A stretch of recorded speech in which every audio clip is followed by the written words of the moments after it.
ಪ್ರಾರ್ಥನೆ ಮಾಡಲಿಕ್ಕೆ ಬರಮಾಡ್ಕೊಳ್ತಾ ಇದ್ದೇನೆ. ಈ ಬಾರಿ 2024ನಲ್ಲಿ UPSC ಕ್ರ್ಯಾಕ್ ಮಾಡಿರುವಂಥ ನಮ್ಮ ಹೆಮ್ಮೆಯ ಮೇಘನಾ BM ಅವರು ಬರ್ತಿದ್ದಾರೆ ರ್ಯಾಂಕ್ ಹೋಲ್ಡರ್. ಪ್ರಾರ್ಥನೆಯನ್ನು ಸಲ್ಲಿಸಲಿಕ್ಕೆ. ಕರುಣಾಳು ಬಾ ಬೆಳಕೆ ಮುಸುಕಿದೆ ಮಬ್ಬಿನಲಿ, ಕೈ ಹಿಡಿದು ನಡೆಸೆನ್ನನು. ಎಲ್ಲರಿಗೂ ಶುಭ ಸಂಜೆ. ಇಂಡಿಯಾ ಫಾರ್ IAS ಅಕಾಡೆಮಿ 2024ರಲ್ಲಿ ಕೇಂದ್ರ ಲೋಕಸೇವಾ ಆಯೋಗದಿಂದ ಆಯ್ಕೆಯಾದಂತಹ ಕರ್ನಾಟಕದ ಯಶಸ್ವಿ ಸಾಧಕರಿಗೆ ಇಂದು ಸನ್ಮಾನ ಕಾರ್ಯಕ್ರಮವನ್ನು ಆಯೋಜನೆ ಮಾಡಿದ್ದೀವಿ. ಈ ಕಾರ್ಯಕ್ರಮಕ್ಕೆ, ಈ ಶುಭ ಸಂಜೆಗೆ ಕರ್ನಾಟಕ ಸರ್ಕಾರದ ಗೌರವಾನ್ವಿತ ಸನ್ಮಾನ್ಯ ಶ್ರೀ ಡಾಕ್ಟರ್ HC ಮಹದೇವಪ್ಪ ಅವರು ಈ ಕಾರ್ಯಕ್ರಮಕ್ಕೆ ಬಂದಿದ್ದಾರೆ. ಅವರನ್ನು ಇಂಡಿಯಾ ಫಾರ್ IAS ಅಕಾಡೆಮಿಯ ಪರವಾಗಿ, ನಿಮ್ಮೆಲ್ಲರ ಪರವಾಗಿ ಹಾಗೂ ನನ್ನ ವೈಯಕ್ತಿಕವಾಗಿ ಹೃತ್ಪೂರ್ವಕವಾಗಿರ್ತಕ್ಕಂಥ ಸ್ವಾಗತವನ್ನು ಕೋರ್ತೀನಿ. ನಮ್ಮ ಟ್ರಯೋ ವರ್ಲ್ಡ್ ಅಕಾಡೆಮಿಯ ಚೇರ್ಮನ್ ಆಗಿರ್ತಕ್ಕಂತಹ ನಮ್ಮ ನೆಚ್ಚಿನ, ನಮ್ಮೆಲ್ಲರಿಗೂ ಕೂಡ ಮಾರ್ಗದರ್ಶಕರು, ಈ ಅಕಾಡೆಮಿಯನ್ನು ಪ್ರಾರಂಭ ಮಾಡುವಾಗ ಅವರು ನಮ್ಮೆಲ್ಲರನ್ನು ಕೂಡ ಹುರಿದುಂಬಿಸಿ, ನಮ್ಮ ಮಕ್ಕಳು ಡೆಲ್ಲಿಗೆ ಹೋಗೋದು ಬೇಡ, ಇಲ್ಲೇ ಇರಲಿ, ನಮ್ಮ ಮಕ್ಕಳು ನಮ್ಮ ಭಾಗದಲ್ಲೇ ಕಲಿಬೇಕು ಅಂತೇಳಿ ನಮ್ಮೆಲ್ಲರಿಗೂ ಪ್ರೇರೇಪಿಸಿ, ಹಾಗೂ ಇವತ್ತು ಬೆಂಗಳೂರಿನ ಒಂದು ನಾರ್ತಲ್ಲಿ, ಉತ್ತರ ಭಾಗದಲ್ಲಿ ಒಂದು ಇಂಟರ್ನ್ಯಾಷನಲ್ ಸ್ಕೂಲನ್ನು ಕೂಡ ಕಟ್ಟಿದ್ದಾರೆ. ಮತ್ತು 1 ಎಕರೆ ಅತಿ ಬೆಲೆ ಬಾಳ್ತಕ್ಕಂಥ ಜಮೀನನ್ನು ಸರ್ಕಾರಿ ಶಾಲೆ ಕೊಟ್ಟು ಇವತ್ತು ಒಟ್ಟು ಎಂಟೈರ್ ಸರ್ಕಾರಿ ಶಾಲೆಯನ್ನು ಇವತ್ತು ಅವರು ತಮ್ಮದೇ ಖರ್ಚಿನಿಂದ ನೋಡ್ಕೋತಾ ಇದ್ದಾರೆ. ಟ್ರಯೋ ವರ್ಲ್ಡ್ ಅಕಾಡೆಮಿಯ ಚೇರ್ಮನ್ ಆಗಿರ್ತಕ್ಕಂಥ ಮಂಜುನಾಥ್ ಸರ್ ಬಂದಿದ್ದಾರೆ, ಅವ್ರಿಗೂ ಕೂಡ ಸ್ವಾಗತವನ್ನು ಬಯಸ್ತೀನಿ. ಹಾಗೆಯೇ ಪ್ರತಿ ವರ್ಷ ಇಂಡಿಯಾ ಫಾರ್ IAS ಅಕಾಡೆಮಿಗೆ ಮಾಕ್ ಇಂಟರ್ವ್ಯೂ ಆಗ್ಬೋದು, ಅಥವಾ ನಮ್ಮ ಅಗ್ರಿಕಲ್ಚರ್ ಸೈನ್ಸಸ್ ಬಗ್ಗೆ ನಮ್ಮ ಮಕ್ಕಳಿಗೆ ಅವ್ರಿಗೆ ಯಾವ ರೀತಿ ಮಾರ್ಗದರ್ಶನ ಮಾಡಬೇಕು ಅನ್ನುವಂಥದ್ರಲ್ಲಿ ಪ್ರತಿ ವರ್ಷ ನಮಗೆ ಜೊತೆ ಕೊಡ್ತಿರ್ತಕ್ಕಂತಹ ಡಾಕ್ಟರ್ ನಾರಾಯಣ್ ಗೌಡ್ರು, ನಿವೃತ್ತ ವಿಶ್ರಾಂತ ಕುಲಪತಿಗಳು, ಬೆಂಗಳೂರು ಕೃಷಿ ವಿಜ್ಞಾನ ಕೇಂದ್ರ, ಅವ್ರಿಗೂ ಕೂಡ ನಿಮ್ಮೆಲ್ಲರ ಪರವಾಗಿ ಸ್ವಾಗತವನ್ನು ಬಯಸ್ತೀನಿ. ಹಾಗೆಯೇ ನಮ್ಮ ಹಾವೇರಿ ಯೂನಿವರ್ಸಿಟಿಯ ವೈಸ್ ಚಾನ್ಸಲರ್ ಆಗಿರ್ತಕ್ಕಂತಹ ಡಾಕ್ಟರ್ ಸುರೇಶ್ ಜಂಗಮ್ ಶೆಟ್ಟಿ ಅವರು ಬಂದಿದ್ದಾರೆ, ಅವ್ರಿಗೂ ಕೂಡ ನಿಮ್ಮೆಲ್ಲರ ಪರವಾಗಿ ಸ್ವಾಗತವನ್ನು ಬಯಸ್ತೀನಿ. ಇಂಡಿಯಾ ಫಾರ್ IAS ಅಕಾಡೆಮಿ ಯಶಸ್ಸನ್ನು ಸಂಭ್ರಮಿಸ್ತಾ ಇದೆ. ಇದು ಕೇವಲ ಅಕಾಡೆಮಿಯ ಯಶಸ್ಸಲ್ಲ, ಇದೊಂದು ಕನ್ನಡದ ಮನಸ್ಸುಗಳ, ಕನ್ನಡಿಗರ, ಕರ್ನಾಟಕದ, ವಿಶೇಷವಾಗಿ ದಕ್ಷಿಣ ಭಾರತದ ಹೆಮ್ಮೆಯ UPSC ಪರೀಕ್ಷೆಯಲ್ಲಿ ತೇರ್ಗಡೆ ಹೊಂದಿ ಆಯ್ಕೆಯಾಗಿರುವ ಎಲ್ಲ ಅಭ್ಯರ್ಥಿಗಳ ಸಂಭ್ರಮಕ್ಕೆ ನಾಂದಿಯಾಗುವಂಥ ವಿಶೇಷವಾದ ಸಂದರ್ಭ. ರ್ಯಾಂಕ್ ಪಡ್ಕೊಂಡಿದ್ದಾರೆ, ಅವರೆಲ್ಲರನ್ನ ಗೌರವಿಸೋ ಮುಖೇನ ಈ ಒಂದು ವೇದಿಕೆಯ ಮೌಲ್ಯ ಹೆಚ್ಚಿಸ್ಕೊಳ್ತಾ ಇದ್ದೇವೆ. ಎಲ್ಲರಿಗೂ ಶುಭವಾಗಲಿ.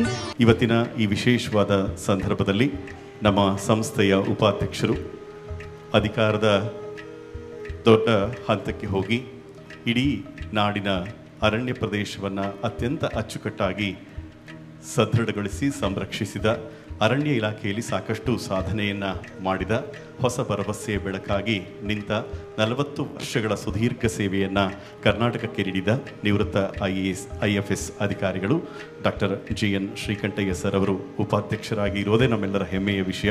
ಅವರು ಈ ಸಂದರ್ಭದಲ್ಲಿ ಪ್ರಾಸ್ತಾವಿಕವಾಗಿ ಮಾತನಾಡಬೇಕು ಅಂತ ಹೇಳಿ ನಿಮ್ಮೆಲ್ಲರ ಪರವಾಗಿ ನಾನು ಕೇಳ್ಕೊಳ್ತೇನೆ. ವೇದಿಕೆ ಮೇಲಿರುವ ಸನ್ಮಾನ್ಯ ಸಮಾಜ ಕಲ್ಯಾಣ ಇಲಾಖೆಯ ಮಂತ್ರಿಗಳಾದ ಸನ್ಮಾನ್ಯ ಶ್ರೀ ಮಹದೇವಪ್ಪ ಸಾಹೇಬರೇ, ಹಾಗೂ ನಮ್ಮ ಅಕಾಡೆಮಿಯ ಅಧ್ಯಕ್ಷರಾದ ಶ್ರೀಯುತ ಕೇದಾರ್ ಸಾಹೇಬರೇ, ಹಾಗೂ ವೇದಿಕೆ ಮೇಲಿರುವ ಎಲ್ಲ ಗಣ್ಯರೇ, ಮೊದಲನೇದಾಗಿ ಯಾರ್ಯಾರು ನಮ್ಮ ಕರ್ನಾಟಕದಿಂದ 2024ನೇ ಸಾಲಿನಲ್ಲಿ UPSC ಕಂಡಕ್ಟ್ ಮಾಡಿದ ಪರೀಕ್ಷೆಗಳಲ್ಲಿ ಉತ್ತೀರ್ಣರಾದ ಎಲ್ಲ ನಮ್ಮ ಅಭ್ಯರ್ಥಿಗಳಿಗೆ ಹೃತ್ಪೂರ್ವಕವಾದ ಅಭಿನಂದನೆಗಳು. ಅವ್ರಿಗೊಂದು ಸ್ವಲ್ಪ ಜೋರಾಗಿ ಚಪ್ಪಾಳೆ ತಟ್ಟಿ ಸ್ವಲ್ಪ ಕೇಳಿಸ್ಬೇಕು ನೋಡಿ. ಹಾಗಾಗಿ ಈ ಚಪ್ಪಾಳೆ ಮೂಲಕ ನಾವೇನು ಸಂದೇಶ ಕೊಡ್ತಾ ಇದ್ದೀವಿ ಅಂದರೆ, ಈ ವರ್ಷ ಕರ್ನಾಟಕದಲ್ಲಿ 41 ಮಂದಿ ಈ ನಾಗರಿಕ ಪರೀಕ್ಷೆಯಲ್ಲಿ ಉತ್ತೀರ್ಣರಾಗಿದ್ದಾರೆ. ಈ ಚಪ್ಪಾಳೆ ಮೂಲಕ ಕೊನೆ ಪಕ್ಷ ನಾವು ಮುಂದಿನ ದಿನಗಳಲ್ಲಿ ಕರ್ನಾಟಕದ 100 ರ್ಯಾಂಕನ್ನಾದರೂ ಕೂಡ ತರಿಸಬೇಕು ಅನ್ನೋದು ನಮ್ಮ ಆಶಯ ಮತ್ತು ಉದ್ದೇಶ. ಮಾನ್ಯ ಸಚಿವರು, ನಾನು ನನ್ನ final 10 years of my service ನಾನು ಕರ್ನಾಟಕದಲ್ಲಿ ಇರಲಿಲ್ಲ. ಅದಾದಮೇಲೆ ಸಡನ್ನಾಗಿ ಭೇಟಿ ಮಾಡಿದಾಗ ಅವರು ನನ್ನ ಎಷ್ಟು ಚೆನ್ನಾಗಿ ಗುರ್ತಿಡಿದು ನಾನು ಮಾಡ್ತಾ ಇದ್ದಿದ್ದು ಪವರ್ ಪಾಯಿಂಟ್ ಪ್ರೆಸೆಂಟೇಷನ್ ಸಹಿತ ನನಗೆ ಜ್ಞಾಪಿಸ್ತಾ ಇದ್ದರು. ಸರ್ ನಮಸ್ಕಾರ sir, what a great sir, ಆನೆಸ್ಟಾಗಿ ದುಡಿದವ್ರಿಗೆ ಆ ಒಂದು ರೆಕಗ್ನೇಷನ್ ಸಾಕು sir. Thank you sir, I am so grateful to you sir. ಸಾಹೇಬರು ನಮ್ಮ ಪ್ರೋಗ್ರಾಮಿಗೆ ಬಂದಿದ್ದು ಭಾಳ ಸಂತೋಷ ಆಯಿತು. ಅವ್ರನ್ನ ಭಾಳ ಚೇಸ್ ಮಾಡಿದೆ ನಾನು ಮೊನ್ನೆ ಶುಕ್ರವಾರ. ಸೊ ದಯವಿಟ್ಟು ಸರ್, ವಿ ಆರ್ ಗ್ರೇಟ್ಫುಲ್. ಬೇರೆ ಕಡೆ ಹೋಗಬೇಕಾಗಿದ್ರು ನಮ್ಮ ಜೊತೆಗೆ ಇರಬೇಕು ಅಂತ. ಇಂಡಿಯಾ ಫಾರ್ IASನ ಹೊಸ ವೆಬ್ಸೈಟ್ ಲೋಕಾರ್ಪಣೆಗೊಳ್ತಾ ಇದೆ. ಇದು ನವೀಕೃತ ವೆಬ್ಸೈಟ್. ಇಲ್ಲಿ ತನಕ ಇದ್ದಂಥ ವೆಬ್ಸೈಟನ್ನು ಒಂದಿಷ್ಟು ಪಾಲಿಷ್ ಮಾಡಿ ಇನ್ನೂ ಹೆಚ್ಚು ಅನುಕೂಲಕರವಾದ ರೀತಿಯಲ್ಲಿ ಜಗತ್ತಿಗೆ ನೀಡುವಂಥ ಬಹಳ ಸ್ಪಷ್ಟವಾದ ನವೀಕೃತ ವೆಬ್ಸೈಟ್ನ ಚಾಲನೆಯನ್ನು ಮಾನನೀಯ ಮಂತ್ರಿಗಳು ಮಾಸ್ ಡಿಸೈನ್ಸ್ ಅವರು ನವೀಕೃತಗೊಳಿಸಿದ್ದಾರೆ. ಮಾಸ್ ಡಿಸೈನ್ಸ್ ಅವರಿಗೆ ಧನ್ಯವಾದಗಳು. ನಮ್ಮ ಸಂಪೂರ್ಣ ವಿವರವನ್ನು ತಾವು ಪಡಿಬಹುದು www.indiaforIAS.com. ಇದು UPSC ಮತ್ತು KPSC ಪರೀಕ್ಷೆಗೆ ತಯಾರಾಗುವಂತಹ ಬಹಳ ಅಪರೂಪದ ಪುಸ್ತಕ. ಡಾಕ್ಟರ್ ಪ್ರಭಾಕರ್ ಅವರು ಇದನ್ನ ರಚಿಸಿದ್ದಾರೆ, ದಾಖಲೆಗೊಳಿಸಿದ್ದಾರೆ. ಡಾಕ್ಟರ್ ಪ್ರಭಾಕರ್ ಅವರು ಕೂಡ ವೇದಿಕೆಯಲ್ಲಿದ್ದಾರೆ. ಒಂದು ಜೋರು ಚಪ್ಪಾಳೆ ಬರಲಿ. ಅವರಿಗೊಂದು ಪುಟ್ಟ ಗೌರವ ಸಮರ್ಪಣೆ. ಈ ಪುಸ್ತಕವನ್ನ ರಚಿಸಿದ್ದು ಡಾಕ್ಟರ್ ಪ್ರಭಾಕರ್, ಬೆಂಗಳೂರು ವಿಶ್ವವಿದ್ಯಾನಿಲಯದ ಅಸೋಸಿಯೇಟ್ ಪ್ರೊಫೆಸರ್. ಇವರಿಗೆ ಇಂಡಿಯಾ ಫಾರ್ IASನ ಪರವಾಗಿ ವಿಶೇಷವಾದ ಅಭಿನಂದನೆಗಳನ್ನ, ಕೃತಜ್ಞತೆಗಳನ್ನ ವೇದಿಕೆ ಮೂಲಕ ಸಲ್ಲಿಸಲಾಗ್ತಾ ಇದೆ. ಮಾನ್ಯ ಸಚಿವರು ಹಾಗೂ ವೇದಿಕೆ ಮೇಲಿರ್ತಕ್ಕಂಥ ಎಲ್ಲ ಹಿರಿಯರು ಅವರಿಗೆ ಗೌರವಿಸ್ತಾ ಇದ್ದಾರೆ. ಧನ್ಯವಾದಗಳು ಇಂತಹ ಅದ್ಭುತವಾದ ಕಾರ್ಯಕ್ರಮದಲ್ಲಿ ನಮ್ಮ ಜೊತೆಯಾಗ್ತಿರೋದಕ್ಕೆ. Thank you doctor Prabhakar sir. ಅತ್ಯಂತ ಶ್ರದ್ಧೆ ಮತ್ತು ಗೌರವದಿಂದ ಈ ಎಲ್ಲ ಅಭ್ಯರ್ಥಿಗಳನ್ನ ತೇರ್ಗಡೆ ಹೊಂದಿ ಕನ್ನಡಕ್ಕೆ ಕೀರ್ತಿ ಪತಾಕೆಯನ್ನ ತಂದುಕೊಟ್ಟಂತಹ ಈ ವಿಶೇಷವಾದ ವ್ಯಕ್ತಿಗಳನ್ನ ಇಂದು ಇಂಡಿಯಾ ಫಾರ್ IAS ಗೌರವದಿಂದ ಅವರನ್ನು ಸನ್ಮಾನಿಸ್ತಾ ಇದೆ. ಈ ಗೌರವ ಕೇವಲ ನಿಮಗಷ್ಟೇ ಅಲ್ಲ, ಇದು ನಿಮ್ಮ ಪೋಷಕರಿಗೆ, ನಿಮ್ಮ ಬೆನ್ನೆಲುವಾಗಿ ನಿಂತಹ ಎಲ್ಲ ಗುರುಗಳಿಗೆ ವಿಶೇಷವಾದ ಗೌರವವನ್ನು ಇಂಡಿಯಾ ಫಾರ್ IASನ ಮುಖೇನ ಸಲ್ಲಿಸಲಾಗ್ತಾ ಇದೆ. ಇದೊಂದು ಬಹಳ ಅಪರೂಪದ ಕಾರ್ಯಕ್ರಮ. It's a very proud moment of Kannadigas. ಭಾರತ ಸೇವಾ ಆಯೋಗದ ವಿಶೇಷವಾದ ಪರೀಕ್ಷೆ. ಈ ಎಲ್ಲ UPSC ರ್ಯಾಂಕ್ ಪಡೆದಂತಹ ಅಭ್ಯರ್ಥಿಗಳಿಗೆ ಒಂದು ಜೋರಾದ ಚಪ್ಪಾಳೆಯ ಅಭಿನಂದನೆಗಳನ್ನು ನಾವೆಲ್ಲರೂ ಕೂಡ ಸಲ್ಲಿಸೋಣ. ಆ 41 ಜನರಲ್ಲಿ ಕನ್ನಡಿಗರಲ್ಲಿ 23 ಜನ ಬೇರೆ ಬೇರೆ ಹಂತಗಳಲ್ಲಿ ಇಂಡಿಯಾ ಫಾರ್ IAS ಅಕಾಡೆಮಿಯಲ್ಲಿ ತರಬೇತಿಯನ್ನು ಪಡೆದವರು ಅನ್ನುವಂತಹ ಹೆಮ್ಮೆ ನಮ್ಮದು. ಸಾಧನೆ ಮಾಡಿದ ನಿಮಗೆಲ್ಲ ಸಾವಿರ ಸಾವಿರ ಚಪ್ಪಾಳೆ, ಚಪ್ಪಾಳೆ ಚಪ್ಪಾಳೆ ಬರ್ಬೇಕಪ್ಪ, ಜೋರಾಗಿ ಚಪ್ಪಾಳೆ.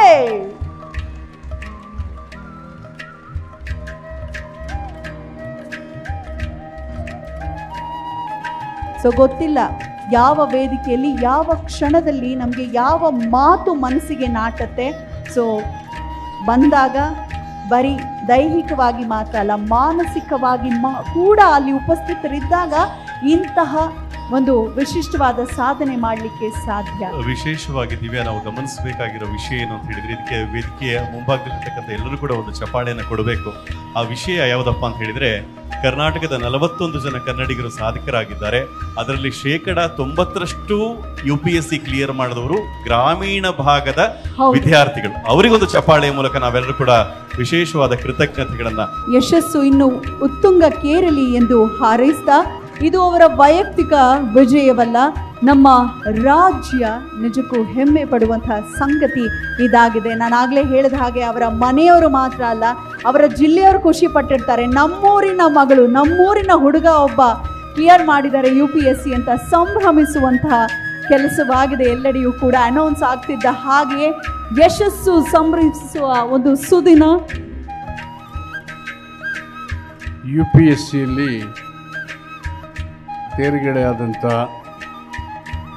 ಎಲ್ಲ 41 ಜನ ಅಭ್ಯರ್ಥಿಗಳಿಗೆ ಅವರ ತೇರ್ಗಡೆಗೆ ಕಾರಣೀಭೂತರಾದಂಥ ತರಬೇತಿ ಸಂಸ್ಥೆಗಳಿಗೆ, ಅವರ ಪೋಷಕರಿಗೆ, ತಂದೆ ತಾಯಿಗಳಿಗೆ ಹೃತ್ಪೂರ್ವಕವಾದಂಥ ಅಭಿನಂದನೆಗಳನ್ನು ಸಲ್ಲಿಸ್ತೇನೆ.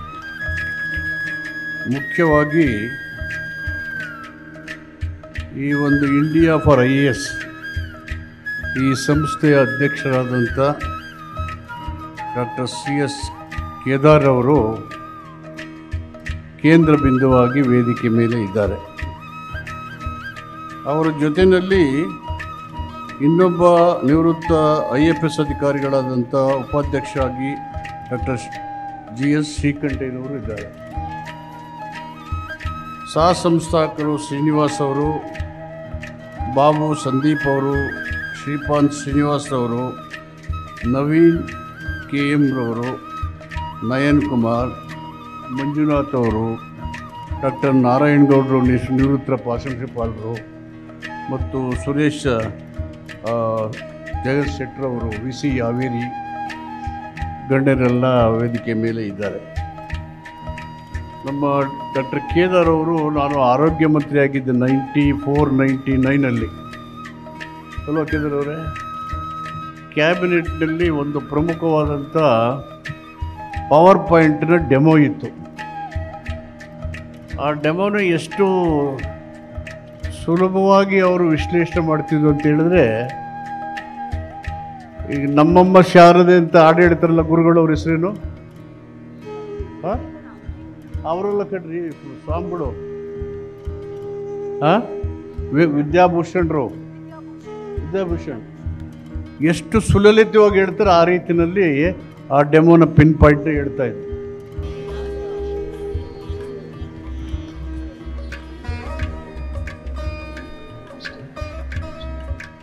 ಇಂಡಿಯಾ ಫಾರ್ IAS ಸಂಸ್ಥೆ UPSC ನಾಗರಿಕ ಸೇವಾ ಪರೀಕ್ಷೆಯಲ್ಲಿ ಉತ್ತೀರ್ಣರಾದಂಥ ನಮ್ಮೆಲ್ಲರನ್ನ ಕರೆದು ಇವತ್ತು ಸನ್ಮಾನ ಮಾಡಿದ್ದಾರೆ. ಇಂಥ ಒಂದು ದೊಡ್ಡ ವೇದಿಕೆಯಲ್ಲಿ ನಮ್ಮೆಲ್ಲರಿಗೂ ಗೌರವವನ್ನು ನೀಡಿದ್ದಾರೆ. ಇವರಿಗೆ ನಮ್ಮೆಲ್ಲರ ಪರವಾಗಿ ತುಂಬ ಹೃದಯದ ಧನ್ಯವಾದಗಳನ್ನು ತಿಳಿಸ್ತಿದ್ದೇನೆ. ಎಲ್ಲರಿಗೂ ಕಷ್ಟ ಆಗ್ತಿರುತ್ತೆ. ಕಷ್ಟ ಅನ್ನೋದು ಸರ್ವೇ ಸಾಮಾನ್ಯ. ಅದು ಮೀರಿ ಒಂದು ಬೆಳಕಿದೆ ಅನ್ನೋದನ್ನು ನಾವು ಯಾವತ್ತೂ ಮರಿಬಾರ್ದು. ಇಂಥ ಸಂದರ್ಭದಲ್ಲಿ ನಾನು ಇಂಡಿಯಾ ಫಾರ್ IAS ಸಂಸ್ಥೆಯನ್ನು ನೆನಿಲೇಬೇಕು. ಬಹಳಷ್ಟು ಕೋಚಿಂಗ್ ಇನ್ಸ್ಟಿಟ್ಯೂಟ್ಸ್ಗಳಿದ್ದಾವೆ, ಇಲ್ಲ ಅಂತ ಹೇಳ್ತಿಲ್ಲ. ಅದರಲ್ಲಿ ಏನು ಟ್ರಾನ್ಸಾಕ್ಷನಲ್ ಆಗಿರುತ್ತೆ, ಮೆಟೀರಿಯಲ್ಸ್ ತೊಗೊತೀವಿ, ಏನೋ ಟೆಸ್ಟ್ ಸೀರೀಸ್ ಕೊಡ್ತೀವಿ, ಅಲ್ಲಿಗೆ ಅವರ ಸಂಬಂಧ ಮುಗ್ದಿರೋದಾಗಿರುತ್ತೆ. ಆಮೇಲೆ ಇನ್ನೊಂದು ಮಾತಿದೆ, ಇದು ಹೇಳಲೇಬೇಕು, success has many fathers but failure is an orphan ಅಂತ ಹೇಳ್ತಾರೆ. ಆದರೆ ನನ್ನ ಒಂದು ಅನುಭವಕ್ಕೆ ಬಂದದ್ದೇನು ಅಂದರೆ, ನನ್ನ ಫೇಲ್ಯೂರ್ನಲ್ಲಿ ಪ್ರತಿಯೊಬ್ಬರು ಕೂಡ ಇಂಡಿಯಾ ಫಾರ್ IAS ಸಂಸ್ಥೆಯಲ್ಲಿರುವಂಥವರು ನನ್ನ ಫೇಲ್ಯೂರಲ್ಲೂ ಕೂಡ ಜೊತೆಗಿದ್ರು. ಇದನ್ನು ನಾನು ಯಾವತ್ತೂ ಮರೆಯೋದಕ್ಕೆ ಸಾಧ್ಯ ಇಲ್ಲ. ಪ್ರಿಲಿಮ್ಸ್ ಎಲ್ಲಾದರೂ ಆಗಲಿ, ಮೇನ್ಸ್ ಎಲ್ಲಾದರೂ ಆಗಲಿ, they give you question and they want to see how you solve the problem, how you approach to get an answer. So that is most important. But ಈ ಟ್ರೆಂಡ್ ಪ್ರತಿ ವರ್ಷವೂ ಚೇಂಜ್ ಆಗ್ತಾ ಇರುತ್ತೆ. For that we need mentors, and for that we just not need information but also we need skills. So we should write as many tests as possible and we need as many exams as possible so that we can learn from our mistakes. Mistakes are best teachers. Yakandre ellar mistakes same irodilla examination alli. Our mistakes will be quite different from others. So nam mistakes now kandidibeku and we have to have mentors, and lucky to have India for IAS and good mentorship. And Kedar sir has helped me in the previous 3 interviews, 2022, 23 and 24. 3 ವರ್ಷದಿಂದ sir has been guiding me with respect to the interview stage, and thankful about that. ಎಲ್ಲರಿಗೂ ನಮಸ್ಕಾರ. First of all, thank you for the institute for a wonderful felicitation ceremony. My greetings to all dignitaries on stage. I know that clearing this exam is not an achievement, it is the beginning of a journey. We are nobody compared to the dignitaries sitting on stage today. I am Squadron Leader Vinutha, retired from Indian Air Force after serving for 10 years Short Service Commission. Please do not neglect your prelims, because if you fail prelims, your one whole year is gone. Your years are getting wasted. There is an age limit.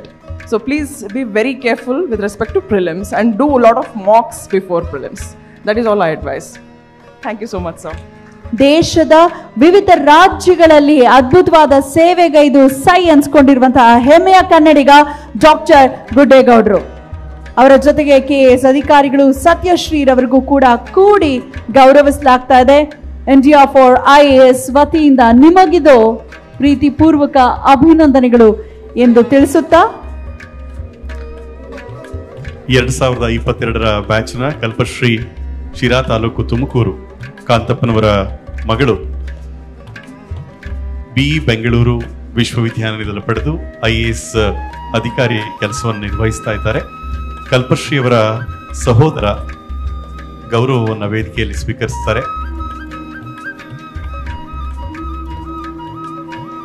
ನೋಡಿ ಎಂಥ ಸೌಭಾಗ್ಯ Satyashree madam ರವ್ರದ್ದು ಅಂತ ಹೇಳಿದ್ರೆ, ಅವರ ಇಲಾಖೆಯ ಸಚಿವರೇ ಅವರಿಗೆ ಗೌರವಿಸ್ತಿರೋದು ಇದು ಅಪರೂಪದ ಕ್ಷಣ. ಸೊ ಇದು ಇಂಡಿಯಾ ಫಾರ್ IAS ನ ಜೊತೆಗೂಡಿ ಕೆಲಸ ಮಾಡುವ ಜೇನುಗೂಡಿನ ಜೊತೆಗಿರುವ ಎಲ್ಲ ವ್ಯಕ್ತಿಗಳಿಗೆ ವಿಶೇಷವಾಗಿ ಅವರನ್ನು ಗುರುತಿಸಿ ಯುವಕ ಸಂಘ ಅನ್ನೋದು ಏನಿದೆ ಕಾಶಿಯವರು, ಇದು 75 ವರ್ಷಗಳ ಇತಿಹಾಸವನ್ನ ಉಳ್ಳಂತಹದ್ದು. ಕೊಲ್ಯಾಬ್ ಆಗಿ ಅವರು ನಮ್ಮ ಜೊತೆಗೆ ಉಚಿತವಾಗಿ ಬಡವರ ಮಕ್ಕಳಿಗೆ IAS ಕೋಚಿಂಗ್ ಅನ್ನ ಕೊಡ್ಲಾಗ್ತದೆ. ಶರಣು ನಮ್ಮ ಜೊತೆ ಜಂಟಿಯಾಗಿ ಕೈ ಜೋಡಿಸಿರುವಂತದಕ್ಕೆ ಮೈಪಾಲ್ ಸಚಿನ್ ರವರು ಏನು ನಮ್ಮ ಜೊತೆ ನಿಂತಿದ್ದಾರೆ. ಅವರು ಕೂಡ ಡಿಗ್ರಿ ಕಾಲೇಜ್ ಸ್ಟೂಡೆಂಟ್ಸ್ ಜೊತೆಗೆ ಜಾಗೃತಿ ಮೂಡಿಸೋದಕ್ಕೆ, ತರಬೇತಿಯನ್ನ ಕೊಡೋದಕ್ಕೆ, IAS ಫೌಂಡೇಶನ್ ಕೋರ್ಸ್ ಮಾಡೋದಕ್ಕೆ ನಮ್ಮ ಜೊತೆ ನಿಂತಿರುವಂತವರು. ಮಾಧ್ಯಮ ಸ್ನೇಹಿತರಾಗಿ ಜಗದೀಶ್ ಟಿ ಇವರು ನಮ್ಮ ವಿಷಯಗಳನ್ನ ಪತ್ರಿಕೆಗಳಿಗೆ ಮುಟ್ಟಿಸುವಂತಹ, ಅಂದ್ರೆ ನ್ಯೂಸ್ ಪೇಪರ್ ಮತ್ತೆ ಮ್ಯಾಗಝಿನ್ಸ್ ಅನ್ನ ನಮಗೆ ಸಪ್ಲೈ ಮಾಡ್ತಾರೆ ಮತ್ತು ಮಾರ್ಕೆಟಿಂಗ್ ನಲ್ಲಿ ನಮಗೆ ಸಪೋರ್ಟ್ ಮಾಡ್ತಾ ಇರುವಂತಹ ಶ್ರೀಯುತ ಜಗದೀಶ್ ಟಿ ಇವರಿಗೆ ವಿಶೇಷವಾದ ಗೌರವ ಅಭಿನಂದನೆಯನ್ನ ವೇದಿಕೆ ಮೇಲೆ ಸಲ್ಲಿಸಲಾಗ್ತಾ ಇದೆ. ಶ್ರೀಯುತ ರಫೀಕ್ ಪಾಷಾ ಅವರು ಡೆಪ್ಯೂಟಿ ಕಮಿಷನರ್ ಕಮರ್ಷಿಯಲ್ ಟ್ಯಾಕ್ಸ್, ಇವರಿಗೂ ಕೂಡ ವಿಶೇಷವಾದ ಗೌರವವನ್ನು ಈ ವೇದಿಕೆಯಲ್ಲಿ ಸಲ್ಲಿಸಲಾಗ್ತಾ ಇದೆ. ಟೌನ್ ಹಾಲ್ ಇವತ್ತು ಇಂತಹ ಅರ್ಥಗರ್ಭಿತವಾದಂತಹ ಕಾರ್ಯಕ್ರಮಕ್ಕೆ ಸಾಕ್ಷಿಯಾಗಿದ್ದು, ಕಿಕ್ಕಿರಿದು ಜನ ಬಂದಿದ್ದು ತುಂಬಾ ಖುಷಿಯ ಸಂಗತಿ. India for IAS coach centre ನಮ್ಮ ನಿವೃತ್ತ senior IAS officer doctor Kedar ಅವರು ಒಬ್ಬ ನಿಷ್ಠಾವಂತ ಪ್ರಾಮಾಣಿಕ ಅಧಿಕಾರಿಯಾಗಿ ರಾಜ್ಯ ಮತ್ತು ಕೇಂದ್ರ ಸರ್ಕಾರಗಳಲ್ಲಿ ಸೇವೆ ಸಲ್ಲಿಸಿ ನಿವೃತ್ತರಾಗಿ ಸ್ವತಃ ಅವರು ಅತ್ಯಂತ ಬಡತನದಿಂದ ಅವ್ರ ತಂದೆ ತಾಯಿಗಳು ವಿದ್ಯಾವಂತರು ಒಂದೇ ಇದ್ರೂ ಪ್ರತಿಭೆಯಿಂದ ಮೇಲೆ ಬಂದು ನಮ್ಮ ಗ್ರಾಮೀಣ ಪ್ರದೇಶ ಜನರು, ಯುವ ಜನರಿಗೆ ಮತ್ತು ಆಲ್ ಇಂಡಿಯಾ ಸರ್ವಿಸ್ ಕರ್ನಾಟಕದ ಜನರನ್ನ ಹೆಚ್ಚೆಚ್ಚು ಅವರಿಗೆ ತರಬೇತಿ ಕೊಟ್ಟು ಮಾಡಬೇಕು ಅಂತೇಳಿ ಅವರು ಡಾಕ್ಟರ್ ಶ್ರೀಕಂಠಯ್ಯನವರು, ನಮ್ಮ IAS ಆಫೀಸರು, ಇವರು ಶ್ರೀನಿವಾಸ್, ಈ ಟೀಮೆಲ್ಲ ಸೇರಿ ಯುವಕರಿಗೆ ಒಂದು ಉತ್ತೇಜನ ಪ್ರೋತ್ಸಾಹ ಕೊಟ್ಟು ಅವರಲ್ಲಿ ಆತ್ಮಸ್ಥೈರ್ಯ ತುಂಬಿ ಸ್ಪರ್ಧಾತ್ಮಕ ಪರೀಕ್ಷೆಗಳಲ್ಲಿ ಕ್ವಶನ್ ತಯಾರು ಮಾಡಿ ಸ್ಪರ್ಧೆ ಒಸಿ ಜಯಿಸುವಂಥ ಎಲ್ಲ ಮಾರ್ಗೋಪಾಯಗಳನ್ನು ಅವ್ರು ಹೇಳ್ಕೊಟ್ಟಿದ್ದಾರೆ. ತೇರ್ಗಡೆ ಆಗಿರ್ತಕ್ಕಂಥ ವಿದ್ಯಾರ್ಥಿಗಳ ಮಾತನ್ನು ಕೇಳಿದ್ರೆ ನಿಮ್ಗೆ ಅನಿಸ್ತದೆ ಎಷ್ಟೊಂದು ಆತ್ಮಸ್ಥೈರ್ಯ ತುಂಬಿ ಆ ಹುಡುಗರ ಮೇಲೆ ಬಂದಿದ್ದಾರೆ. ಸುಮಾರು ಕರ್ನಾಟಕದಿಂದ 41 ಜನ ಇವತ್ತು ಆಲ್ ಇಂಡಿಯಾ ಸರ್ವಿಸ್ ಕರ್ನಾಟಕದವರು ಹೋಗಿದ್ದಾರೆ. ಇನ್ನು ಅವರು ಗುರಿ ಬೇಕಾದಷ್ಟು ಸಂಸ್ಥೆಗಳಿದ್ದಾವೆ.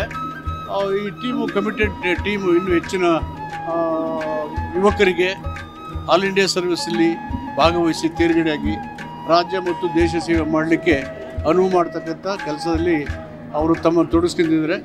ಉತ್ತಮ ಕೆಲಸ ಮಾಡ್ತಿದ್ದಾರೆ. ಅವ್ರಿಗೆ ಅಭಿನಂದನೆ ಹೇಳ್ತೀನಿ. ತೇರ್ಗಡೆ ಆದವ್ರಿಗೆ ಒಳ್ಳೆಯದಾಗಲಿ, ಮುಂದೆ ದೇಶದ ಸೇವೆ ಮಾಡಲಿ ಅಂತ ಅವರಿಗೆ ಶುಭ ಕೋರ್ತೀನಿ.